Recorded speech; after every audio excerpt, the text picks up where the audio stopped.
Welcome to the Beyond Sugar Freedom podcast. I'm your host, Danielle Dame, holistic nutrition coach and speaker. Let's dive in. Hello, everyone. Welcome back to another episode here on the Beyond Sugar Freedom podcast. I'm so excited for today's conversation and guest and my new friend who we haven't quite yet met in person, but we will soon. Kyla is here. Welcome to the show, Kyla. Thank you so much. I love that you said new friend. That's mutual feeling. It's a friendship. Yeah, we're just starting. And you guys are getting to witness it, this blossoming friendship. We had a mutual friend of ours actually connect us. We live really close to each other. So we're obviously going to have to get together in person and obviously have you on the podcast first, and then we'll go from there. Well, and then we're tagging, we're trading. So actually you're going to get us twice if you want to really follow along the journey.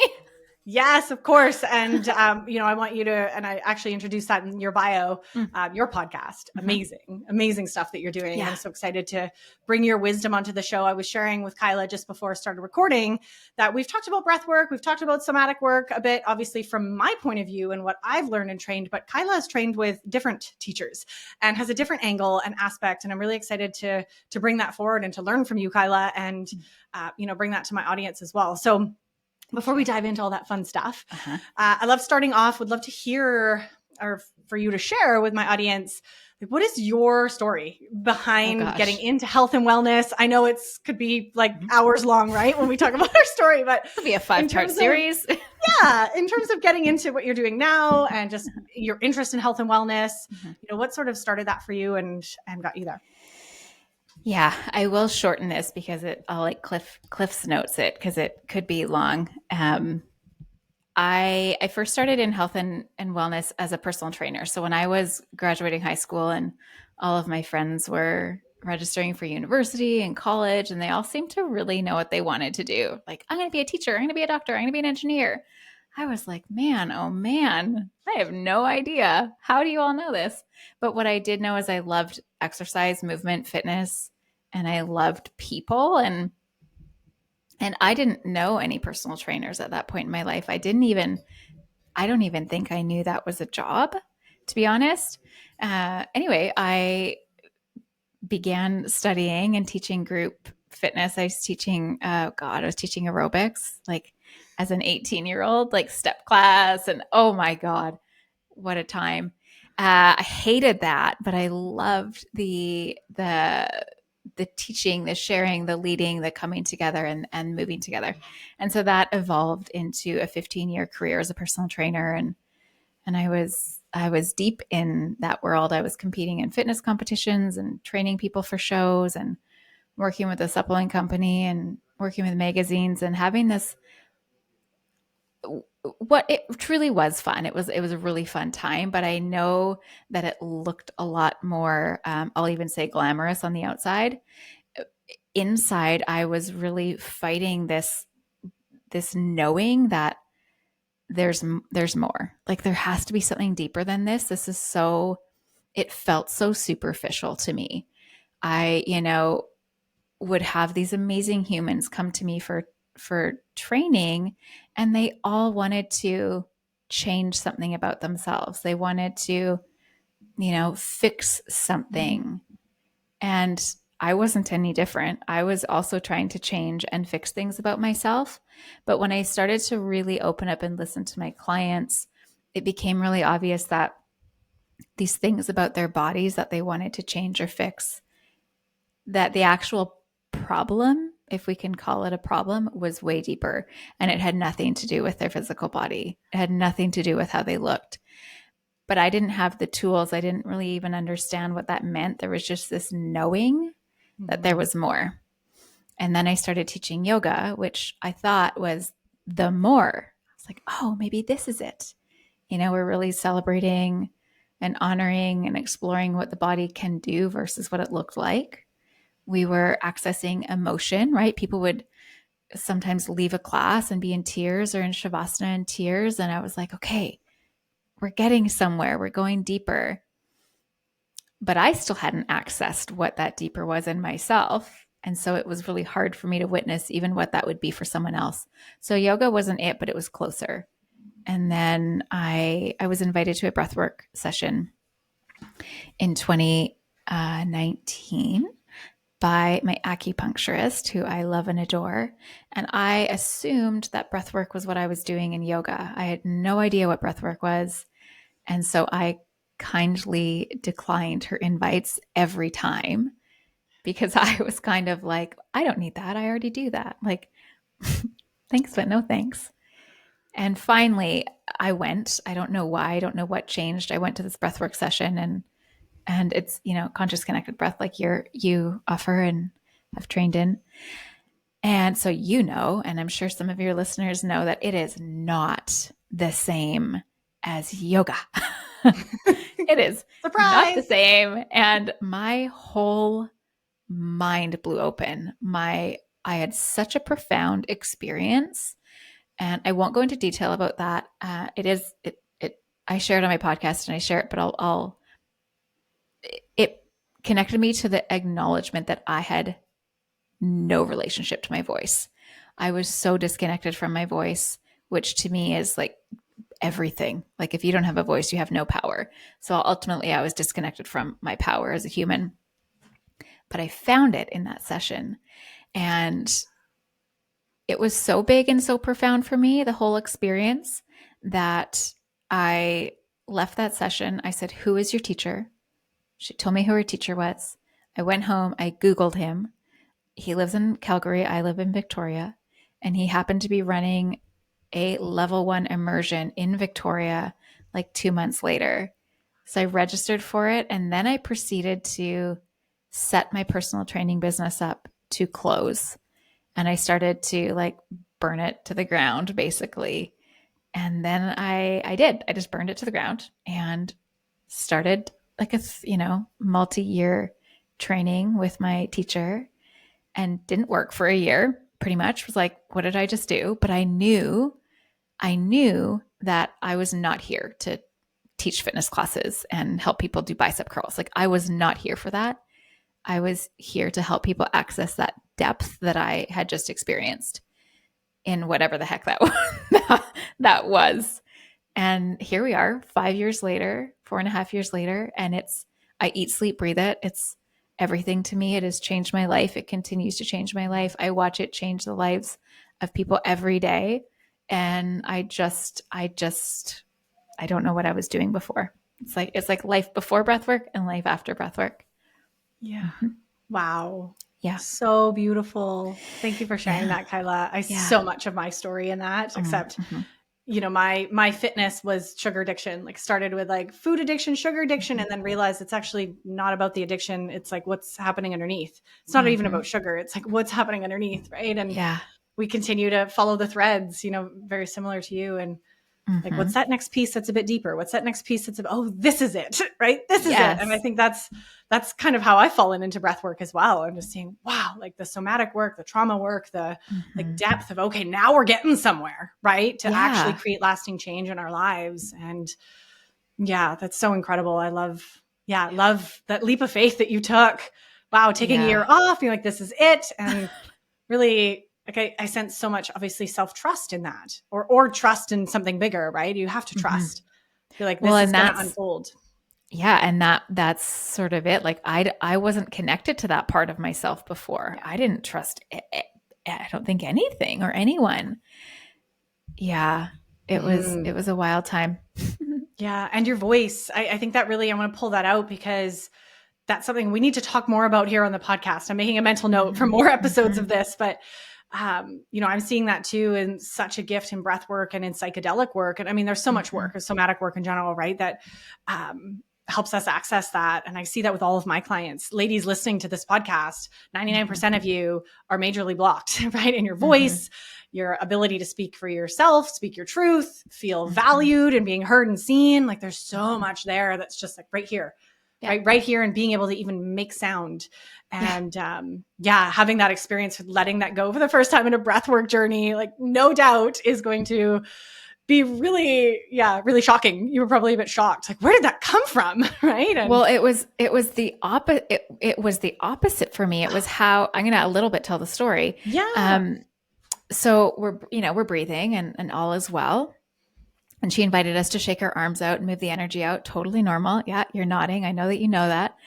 And then she invited us to open our mouth and to tone, to make some sound. And so she just invited us to make right? Really loud, really long, And so I'm shaking my arms and I'm like, okay, this is fine. And I'm breathing and I can hear everyone making this sound. And nothing would come out. Nothing would come out. I was totally blocked. My body went tight. I was so opposed in every cell of my body to make a sound. And the story right away in my mind was like, what is wrong with you? Like, why can't everyone else is doing this? Like, what is actually wrong with you? And then it was, like, wow, do I ever speak up? Do I ever actually say what I mean? Do I ever ask for what I want? And then I started to think about, the women in my life. So my mother and my grandmother both absolutely, most definitely did not have a voice, not a powerful one. And then I started to think about all of the women in my lineage that quite likely didn't have a voice. And then I started thinking about just globally and the like epidemic of us not having a voice. And this is all, it felt like an hour, but it was probably 15 to 20 seconds. And my lips quivering and my body's tight. And I am like filling now with rage. I'm so angry at how like tangible this disconnection was for me. I was in a safe space. I was with the women that I know. I'm in a group of other women. Everyone else is doing it. And I just couldn't. And then as she invited us to stop, it was once everyone stopped that my sound came out, which was just a squeak. Mm-hmm. It was like I'd been trying to scream and nothing would come out. And it was just like that final, like little squeal.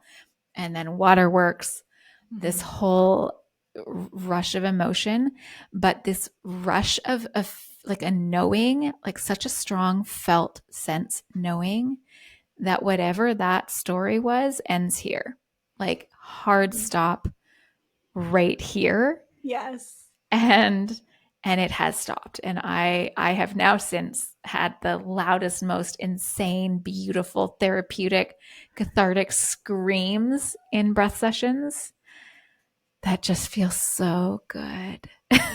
Yes. Oh, so thank you so much for sharing that. Mm-hmm. Such a gift. Love that. And I think a lot of women listening to this right now are starting to reflect on that. Mm-hmm. Right? I very much relate to that as well. I think that's just like an imprint of the feminine, right? We've never been able to use our voice. We've never been allowed. No.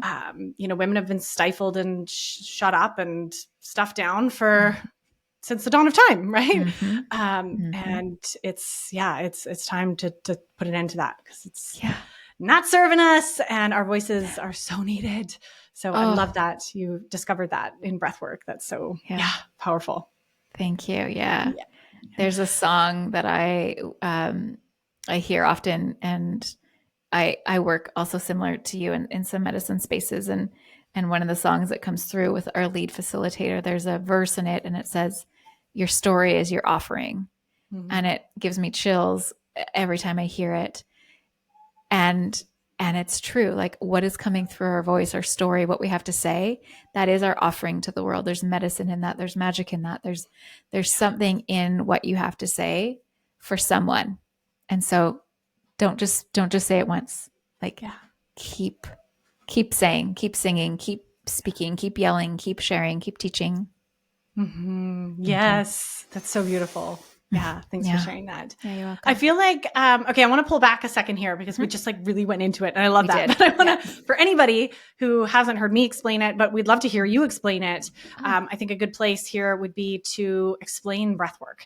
And maybe I love the joke there. Of course, I used to think that too, like, oh, pranayama, like we're going to alternate nostril breathe or we're going to do some like box breathing. And then you come into like a conscious connected breathwork journey and 90 minutes later, you're like a completely different human and you're like, what happened? So like, what is conscious connected breathwork in your words? And if you're open to sharing, like, what has it supported you with or your clients with? Like, what are some of the benefits that you're seeing or shifts that you're seeing, obviously having worked in this space a lot longer than I have? In one word, it's magic. And in more words, it's, what's a way that I would describe it? Conscious connected breath work. So it's so tangibly in actual physical practice, it's an open mouth breath where we breathe. My teacher describes always like a vibrant inhale, surrendered exhale. So I always envision the jellyfish, and I always teach about the jellyfish. So it's a fairly full breath. It's a beautiful big breath.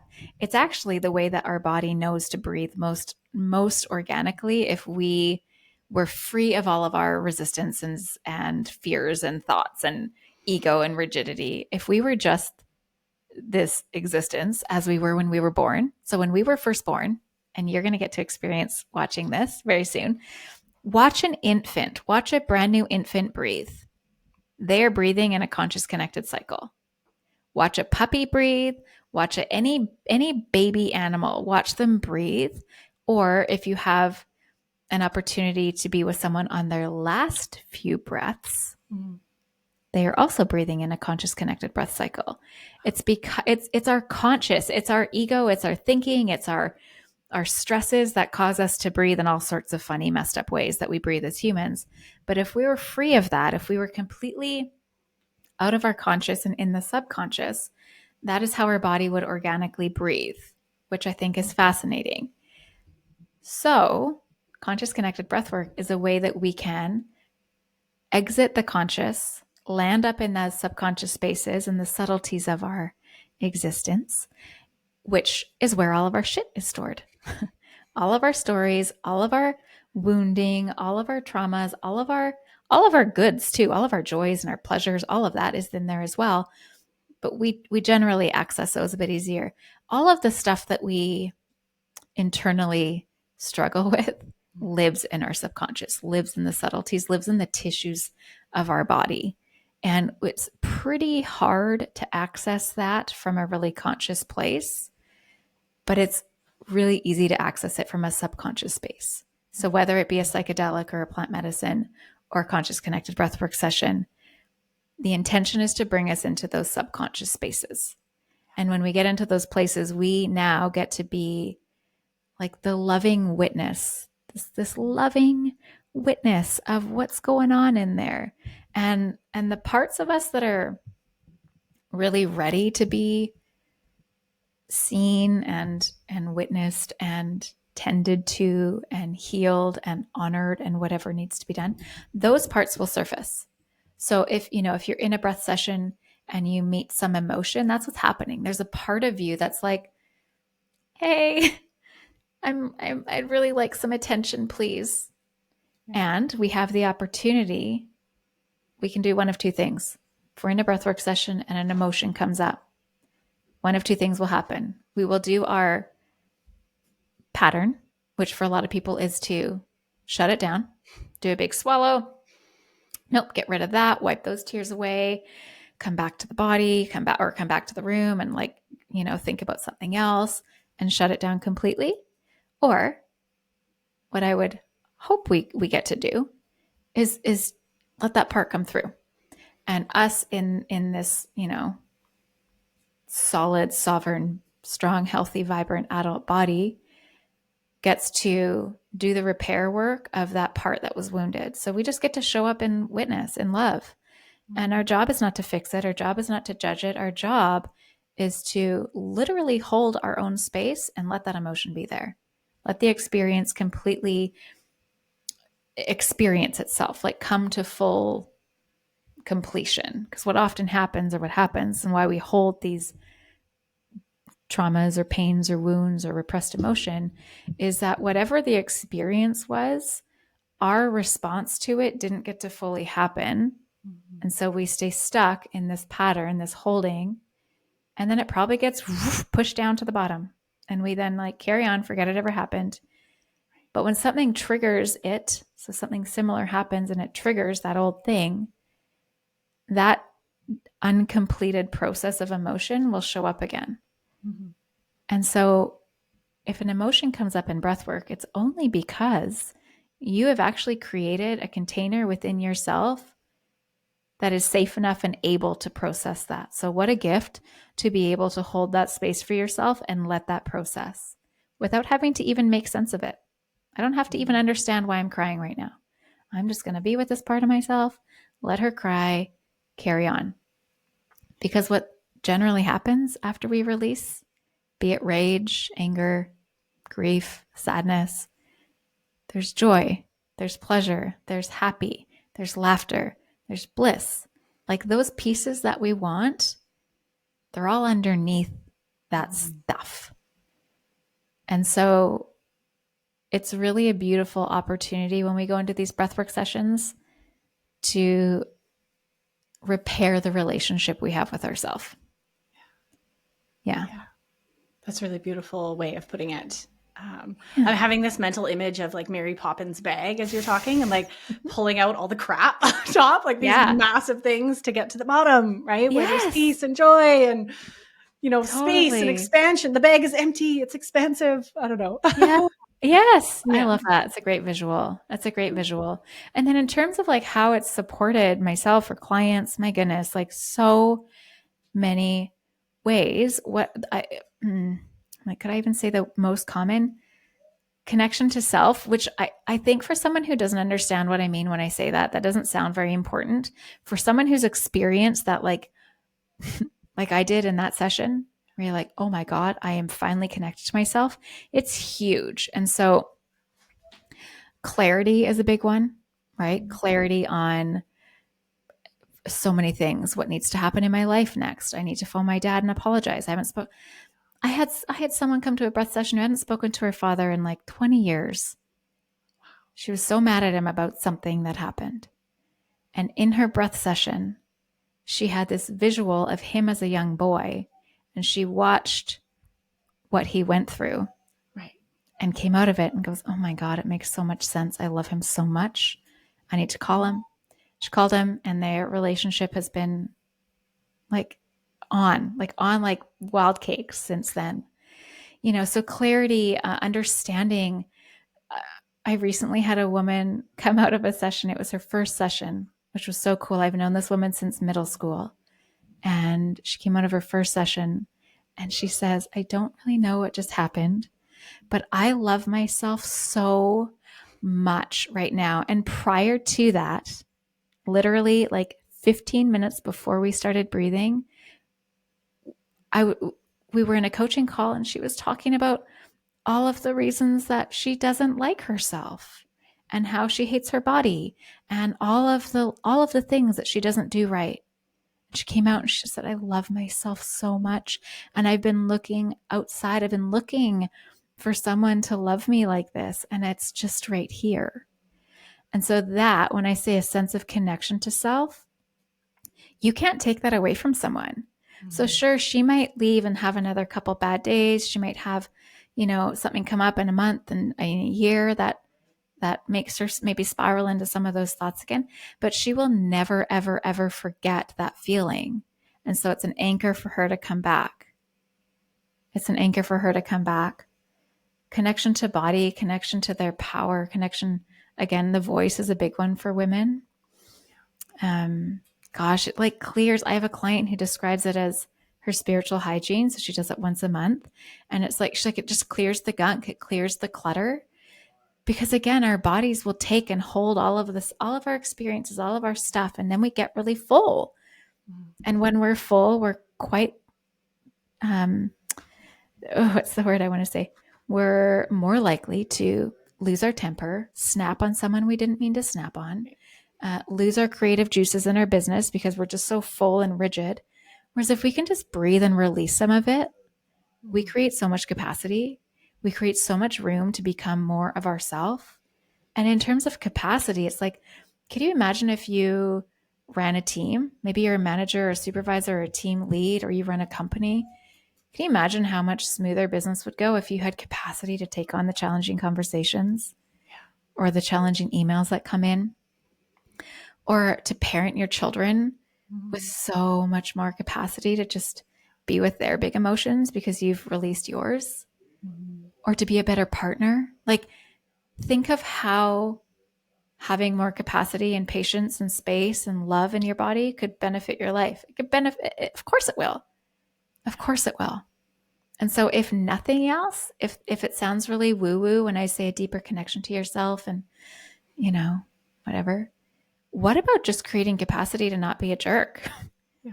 Just to not overreact, just to benefit the relationships that you're in. Yeah. If nothing else. Yeah. Beautiful. I love that. We get to be nicer people. Look at that. Nicer. Let's just be nicer.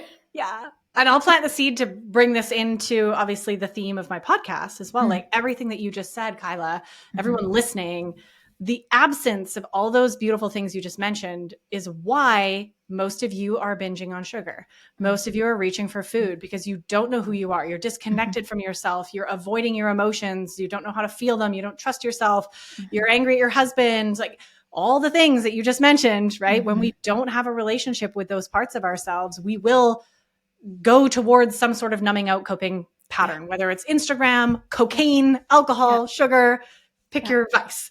So I just wanted to bring that in, and the level of stress, like, again, knowing my audience, like that we're living with this like nervous system activation, chronic nervous system activation, which most people just call, I feel stressed.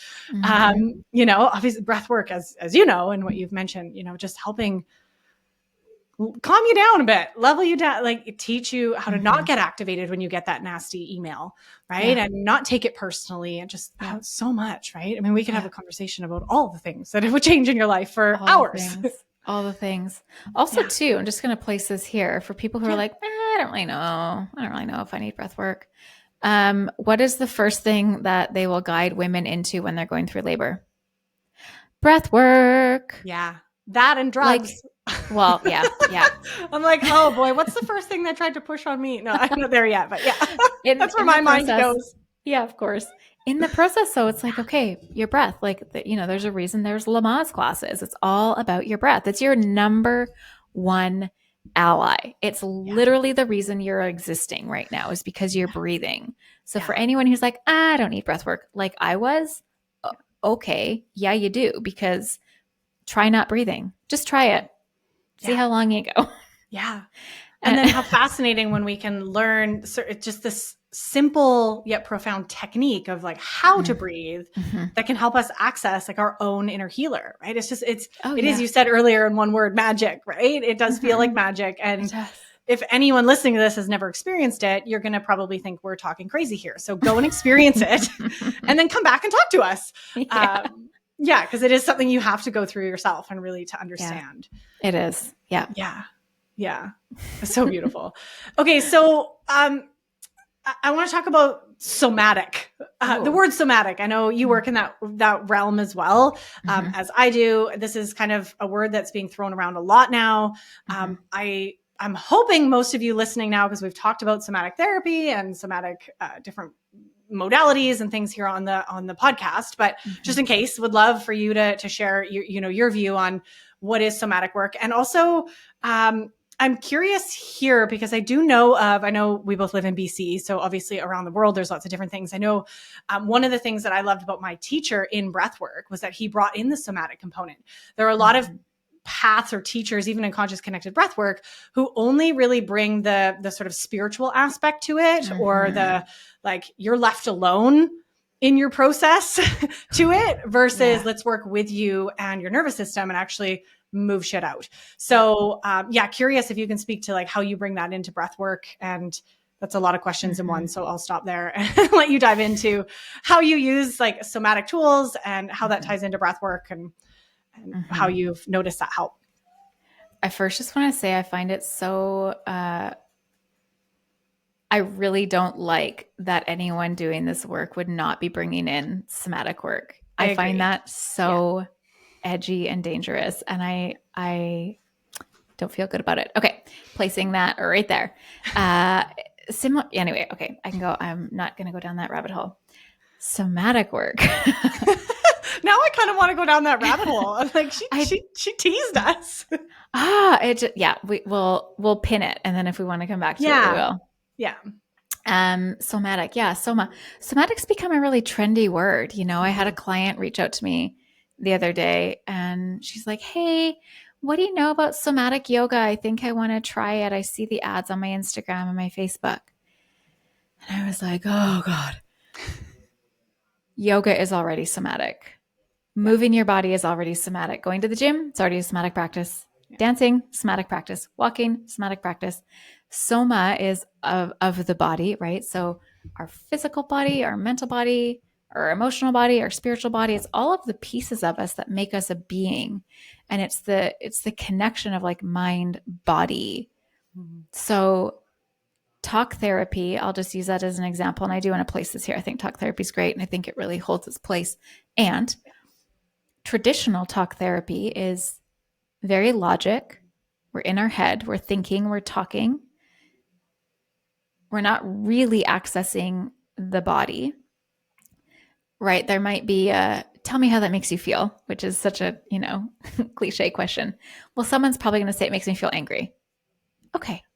But if a somatic therapist is going to say, tell me how that makes you feel. What do you feel? They don't want it makes me feel angry. They'll take that, but they want more. Okay. And how is that showing up in your body? How does your body feel? What is that? Okay. And so I'll give an example. Angry for me often is like, there's, feels like a very like upward energy. It almost feels like from like stomach down almost goes dead. And it's like my chest tightens. There's an increase in my heart rate. There's temperature. Like I can feel myself getting hot. Everything feels really fast for me. It's like it's almost like I'm like, I need to fix something. I'm in survival. And so deepening into, okay, how does my body actually express anger? How does it feel anger? What does anger look like in my body? So that's one example of even connecting to what somatics is or somatic work. Even just the acknowledgement of how my body feels a certain thing and then tuning into those feelings. Okay, so for me, like if my chest was tight and everything feels fast, I can actually like spend time there. Mm-hmm. And what's really cool, because whatever has caused me to feel angry in this example, it's a part of myself. There's a part of myself that is triggered by something. And so when I just simply hold the space of like curiosity and witnessing this anger in my body, just that simple act of curiosity and not trying to fix it, but actually being like, oh, interesting. Okay. And how else does it show up? That can actually ease the anger. That can actually make it disintegrate, because that part of me that has historically been ignored, overridden, shoved to the back, told to get over it, whatever the case is, she's actually getting witnessed. She has space. She's been given permission to feel this. And so that it's wild to me actually how powerful even just that is. If I just spent 5 minutes with curiosity about my anger and how my body feels it and where it shifts and moves, and then watch it disintegrate. And so in terms of like breath work and somatics, my teacher's similar to yours. Like we learned a lot about like body mapping and where the body holds specific emotions and energies and patterns. And so when I'm with a client and maybe I see, what would be a good example? It doesn't really matter. Let's just see, I see a part of their body that isn't moving, like the breath isn't going there, right? So maybe they're just breathing into their belly and I don't see any movement in their chest and everything's kind of really stiff and rigid. I might, lots of things I could do. I might come up towards their chest. I might gently just place my hands up here on their upper collarbones. And maybe I invite an affirmation or I might speak to them about, I love and accept myself. Because often if we're not breathing up into the chest, there's a disconnect to, right? Chest is our heart, which is love and grief and acceptance and all of these pieces. So there might be a disconnect of self-love. There might be a disconnect of accepting myself, right? Maybe there's a big emotion coming up and they can't accept it. I am not open to this. What if I just bring some touch, some awareness to this place and the idea or the words of acceptance and love and just see how that changes things for them. It might. What I would love is if they then took a big breath up into their heart and probably had a bit of a cry because like, oh God, okay, I actually can like love and accept this part of myself. It's allowing the body, the emotions in the body to be seen and witnessed and explored and expressed. Yeah. And the idea of not inviting that into a practice, it actually defeats the whole purpose of a breathwork journey if you're not bringing that in. Yeah. Yeah, it's kind of counterproductive to it really is actually, right? It really, really, really is. Yeah. I mean, I have a somatic therapist that I work with every once in a while, and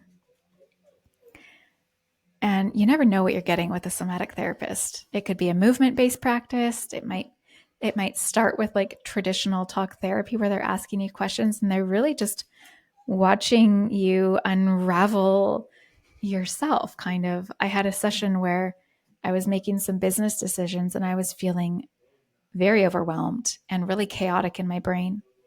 And I was sitting on the floor. We were on Zoom and she, asked me to explain how I was feeling. And I said, I feel really overwhelmed and chaotic. And so again, she's like, okay, describe that to me. I closed my eyes and just like tuned into myself. And what it felt like for me was a bunch of ping pong balls in my head. Ding, ding, ding, ding, ding, ding, ding. Going back and forth, back and forth. And she invited me to actually okay, so follow those. So I actually allowed my head to ping pong, like it would ping pong. And that's getting my body, it's basically giving permission for me to feel that way, like just to join it. So I'm joining it, ping ponging. And she was just, inviting me to stay with it. Like it's not rocket science. She invited me just to simply stay with it. And the longer I stayed with it, the slower it got. It got so slow that I then realized, oh, it's not multiple ping pongs. It's just one. Okay, it's just one.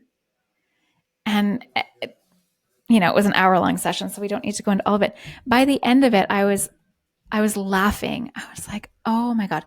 Because after watching it and letting it be slow and playing with it, what came through for me, and again, this is so individual, because with the original chaos in my brain, I felt like I felt out of control. I felt like I wasn't in choice. I was like, I don't know what to do. I was like really giving my power away to this overthinking head. And ultimately what came is like, oh my God, I am completely in choice. I don't have to turn the ping pong machine on. I'm completely in choice. And this was quite a while ago, so I don't remember the details, but I do remember it being it was one of those like light bulb moments where, when someone says something and you're like, oh my God, that was so obvious. How did I miss that? Of course.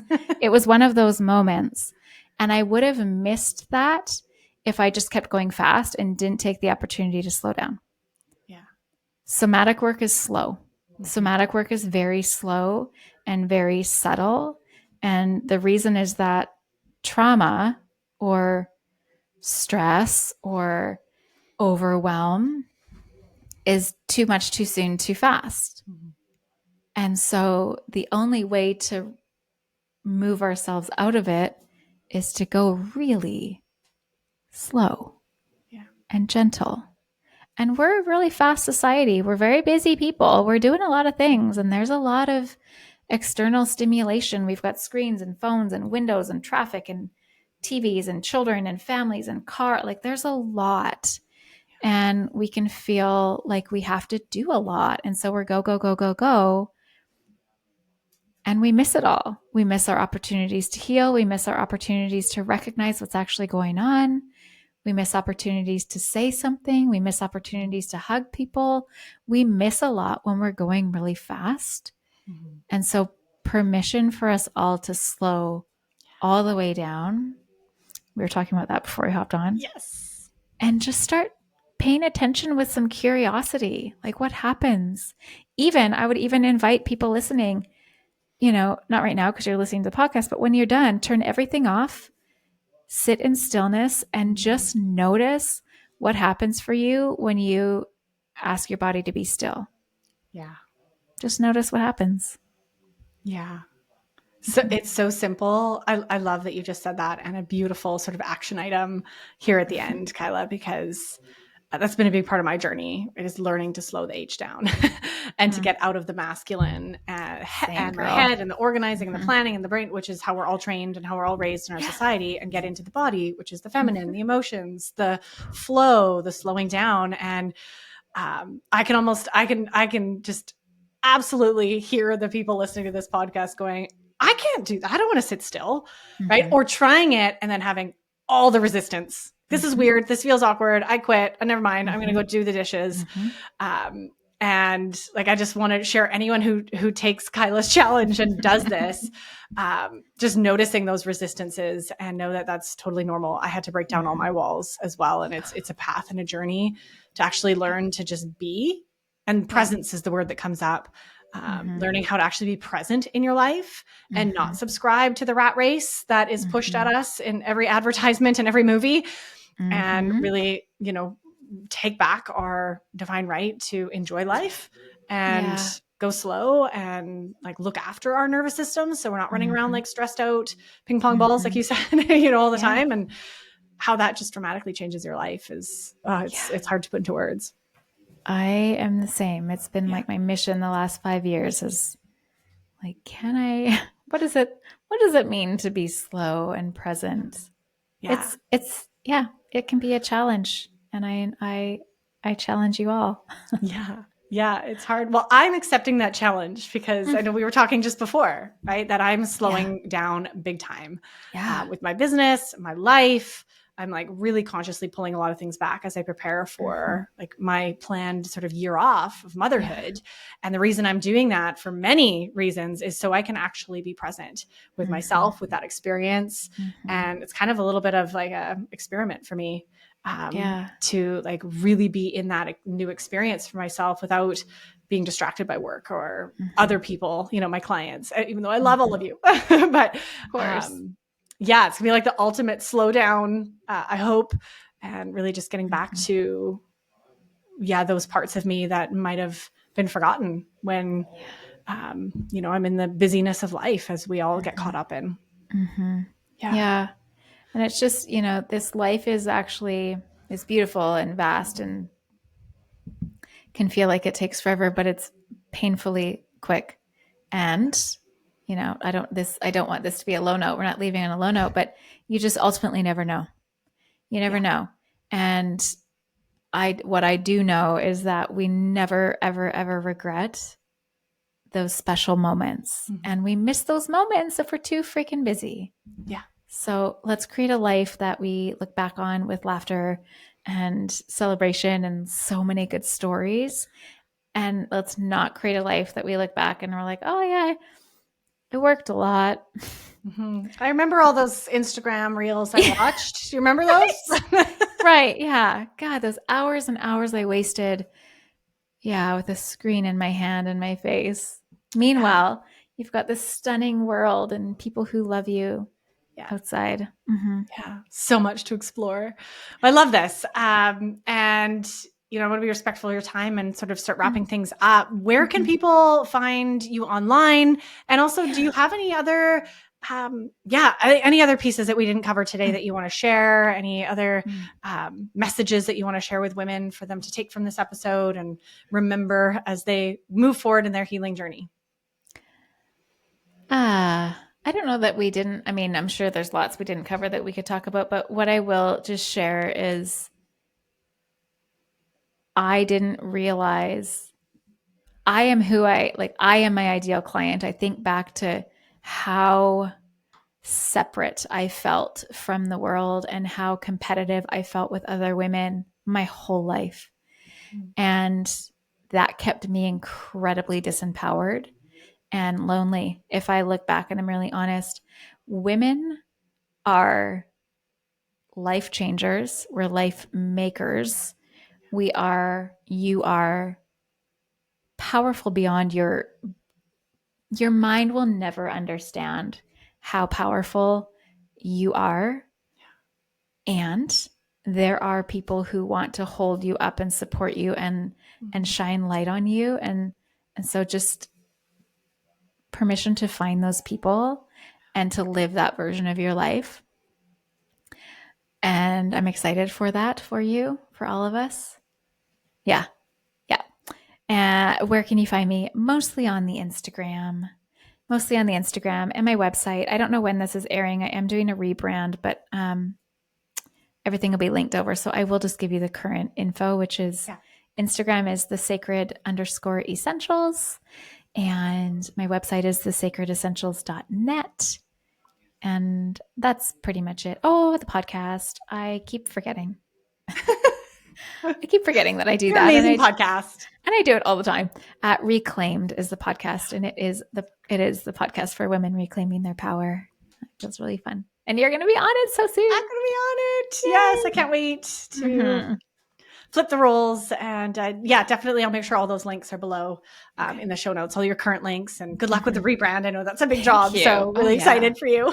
Thank you. Yeah, I'm back burnering it right now because it does feel like a lot to look at, but it's happening. Yeah. And beautiful final words around that, surrounding ourselves with the right people, right? The right community, whether that's women or men as well. There's lots of women or men who want to lift us up too. There's some incredible humans out there. And I'm just going to plant a selfish seed that you and I co-host a breathwork journey at my new house in the coming months. We're going to do it. Seed has been planted. Yes. Here for it. Yep. Yes. 100%. Anyone on Vancouver Island, reach out. We'll let you know the date and time for that one. And thank you so much for being here today, Kyla. Yeah, awesome. My pleasure. Thank you so much for having me. Yeah. Well, we'll definitely have to have you back. I know that there was a lot of rabbit holes we could have gone down. We'll bring you back. We'll have a rabbit hole episode. Perfect. Yeah. So good. Yeah. I love it. Right, everyone. We can call it the rabbit hole. Yeah. Sorry. Maybe that'd be catchy. Yeah. Well, thanks again for being here. And thank you everyone for tuning in to another episode. We'll see you on the next one. Thanks for tuning in to another episode. If you're loving what we talked about today, please remember to subscribe, leave a 5-star review, and share this episode with someone you love. It helps me incredibly reach more people and help more women who need this information. And if you're ready to go deeper into discovering your unique root causes and patterns keeping you hooked on sugar year after year, be sure to come and check out the brand new free root cause quiz that will give you actionable items to finally begin healing your relationship with sugar from the inside out. You can find the link to download this quiz and other amazing resources in the show notes below.